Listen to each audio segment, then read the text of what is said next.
Alors on commence par le sujet 1 sur les bases de données. Donc on a ici une description de la base de données, d'accord? On a son schéma relationnel.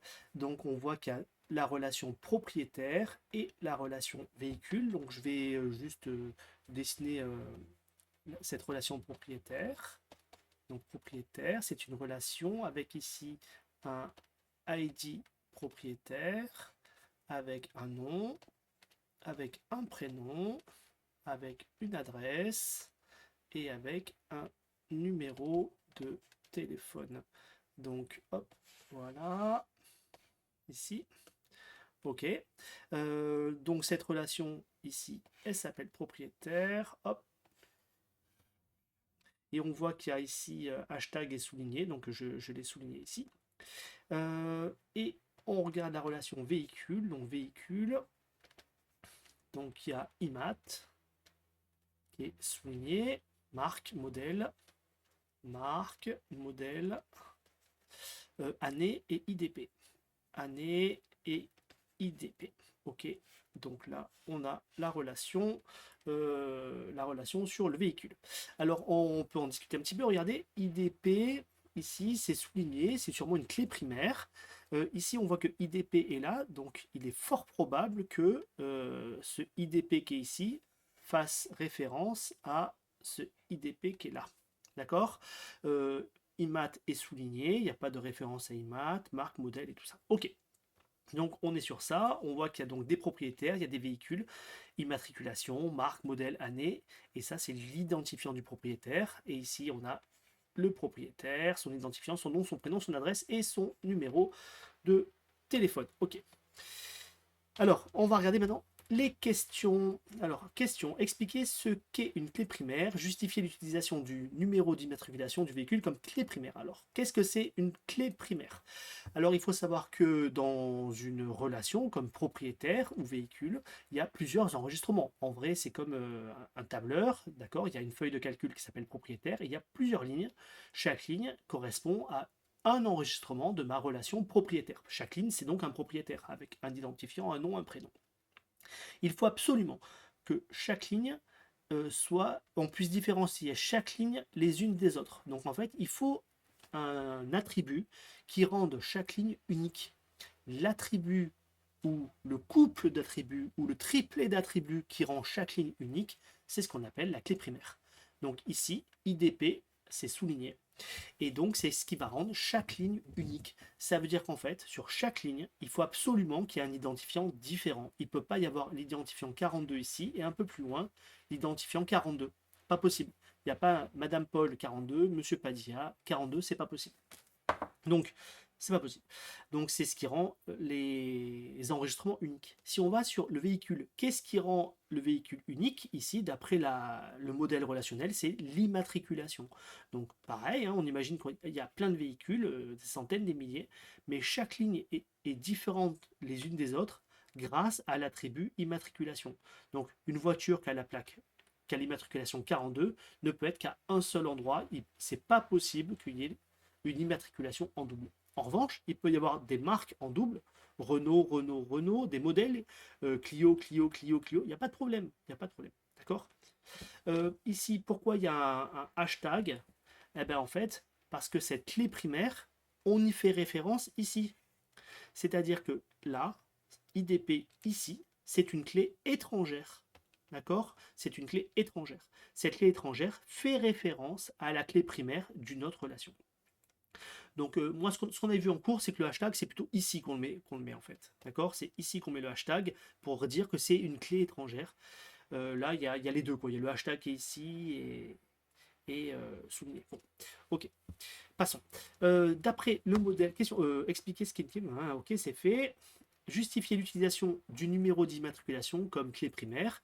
Alors, ben oui, on peut dire qu'un véhicule, il n'y a qu'un seul il n'y a qu'une plaque d'immatriculation par véhicule. Il ne peut pas y avoir il peut pas y avoir deux véhicules qui ont la même plaque d'immatriculation. Donc c'est bien ici que l'immatriculation rend unique chaque véhicule. Voilà pourquoi on peut utiliser ça comme clé primaire. Ok, c'est fait. Question 2. D'après le modèle relationnel, indiquez si un véhicule peut avoir plusieurs propriétaires. Alors on regarde ici, est-ce qu'un véhicule peut avoir plusieurs propriétaires? Donc un véhicule, il a forcément une immatriculation unique. Donc un véhicule, c'est donc une ligne de ma relation. Et quand on regarde ici, mon véhicule fait référence à IDP, donc il fait référence à un seul propriétaire, à un identifiant d'un seul propriétaire. Il ne fait pas référence à une liste d'IDP, il ne fait pas référence à plein de IDP, non, il fait référence qu'à un seul. Donc ici, dans cette relation, on n'a qu'un véhicule ne peut avoir qu'un seul identifiant propriétaire. Donc en fait, question ici, c'est où la question? Un véhicule peut avoir plusieurs propriétaires? Non. Un véhicule a un seul propriétaire. Un propriétaire peut-il posséder plusieurs véhicules? Alors, on va ici dans la relation propriétaire. Imaginons l'identifiant propriétaire ici 42. Il a un nom, un prénom, une adresse et un numéro de téléphone. Bon, là, il n'y a pas de véhicule. Hein, ok. On va voir les véhicules ici. Donc, j'ai la voiture 42, par exemple, qui fait référence au propriétaire. Ben, imaginons encore le propriétaire, un autre 42 ici. Ok. Mais est-ce que le propriétaire 42, il peut être référencé dans le véhicule 52? Bah oui, le véhicule 52 peut avoir aussi comme propriétaire 42, le véhicule 62 peut aussi avoir comme propriétaire 42. Donc en fait, il se trouve que un véhicule a un seul propriétaire, mais un propriétaire peut avoir plusieurs véhicules. Donc un propriétaire peut-il posséder plusieurs véhicules? Oui, tout à fait, il n'y a aucun problème. Il peut y avoir ici plusieurs enregistrements qui possèdent ici, dans l'attribut IDP, qui possèdent les mêmes valeurs, 42, 42, 42, 42, pour les différents véhicules. Donc aucun problème.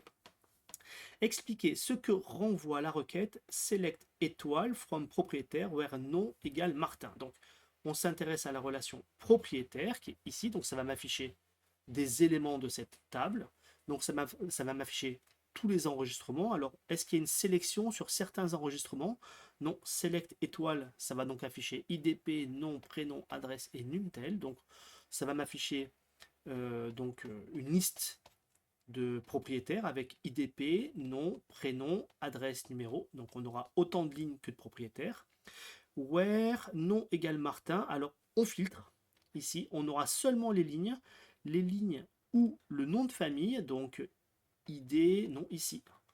On aura comme nom seulement les Martins. Donc ici, on aura que des Martins et on aura Martin avec différents noms, prénoms, Martin avec différents IDP, Martin avec différentes adresses, peut-être différents numéros de téléphone. Ok, donc on aura ici la ligne, on a l'ensemble de tous les propriétaires qui s'appellent Martin. Voilà pour la question 3. Écrire une requête SQL permettant d'ajouter le nouveau propriétaire. Alors, ici, ajouter, c'est... hop, je vais l'écrire au clavier. Hein. Alors, au clavier, ça sera ici. Voilà, hop. Ça va si je me mets ici, comme ça. Ok. Alors, je descends un peu.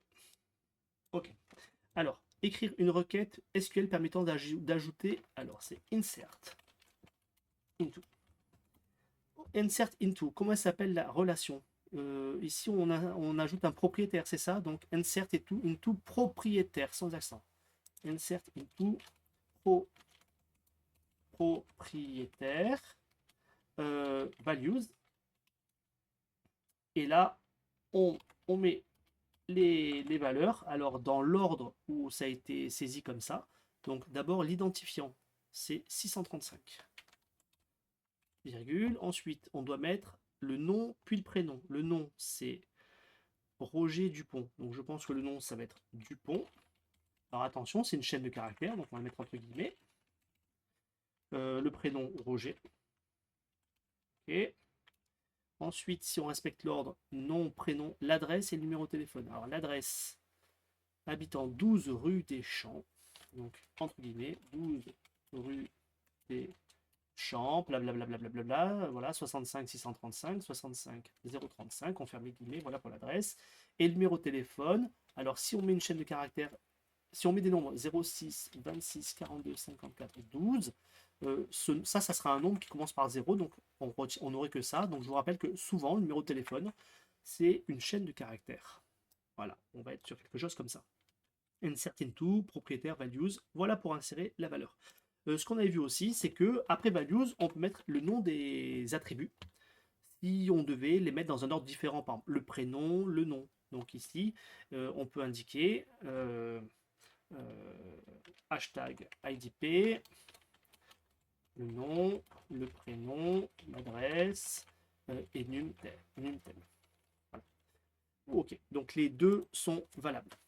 Ok. Ensuite, question suivante, dernière question. Écrire une requête SQL permettant d'afficher les noms et prénoms des propriétaires d'une Twingo. Donc on veut les noms et prénoms d'une Twingo. Alors on revient ici, on regarde un peu, ça donne quoi? Ça donne que... hop, je fais un peu de ménage, voilà. Donc je veux le nom et le prénom d'une voiture qui s'appelle Twingo. Donc le modèle Twingo. Donc on veut ce modèle ici. Et regardez, en fait, je veux des éléments de cette relation et de cette relation en même temps. Je veux le nom, le prénom et le modèle. D'accord? Enfin, je veux faire le lien comme ça. Et bien là, je suis obligé de faire ce qu'on appelle une jointure. Ok? Donc la jointure, ça me permet de faire un super gros tableau qui possède tous les attributs de propriétaire, tous les attributs de véhicule. Donc j'aurai 1, 2, 3, 4, 5, 6, 7, 8, 9 colonnes. Et dans ce tableau à 9 colonnes, j'irai choisir les éléments qui m'intéressent. Écrire une requête permettant d'afficher les noms, prénoms des propriétaires. Donc je voudrais seulement le nom et le prénom. Ok. Alors je vais écrire la requête. Hop, comme ici. Alors, on va dire que ça sera quelque chose comme... Voilà. Comme ça. Alors, donc c'est select. Alors, au début, je vais mettre étoile. Hein, voilà. From. Alors, from propriétaire. Propriétaire. Et on va faire la jointure. On va joindre véhicule. On. Et on dit sur quel attribut on les joint. Donc, en fait, la jointure, elle se fait entre la clé étrangère et la clé primaire qui est ici. Donc, c'est IDP, IDP. Donc, on. Propriétaire. Propriétaire. Point, hashtag IDP égale véhicule. Point IDP. Alors là, vous voyez que j'écris propriétaire, j'écris véhicule. C'est pour ça que ce qu'on avait vu en cours, c'est qu'on met as p pour faire un raccourci, pour renommer. Et là, on met as v. Ce qui fait qu'au lieu de propriétaire, je mets juste p. Et ici, je mets juste b. Donc voilà, l'action que je viens de faire ici, ça me crée donc mon super tableau à 9 colonnes. Et maintenant, on va filtrer selon certains critères. Les critères, c'est quoi? C'est je veux Twingo et je veux l'année 2001. Alors, je veux Twingo, where? La Twingo, c'est donc le modèle, donc c'est v.modèle égale Twingo. Et on veut aussi autre chose, un quoi? Et l'année, donc c'est v.année égale 2001. Ok. Donc là, j'ai filtré, donc j'ai toutes les colonnes des Twingo de 2001 et moi je veux afficher seulement les propriétaires.nom, propriétaire.prénom. Donc voilà la requête qui était demandée avec la fameuse jointure. C'est bon pour vous? Allez, on passe à la suite.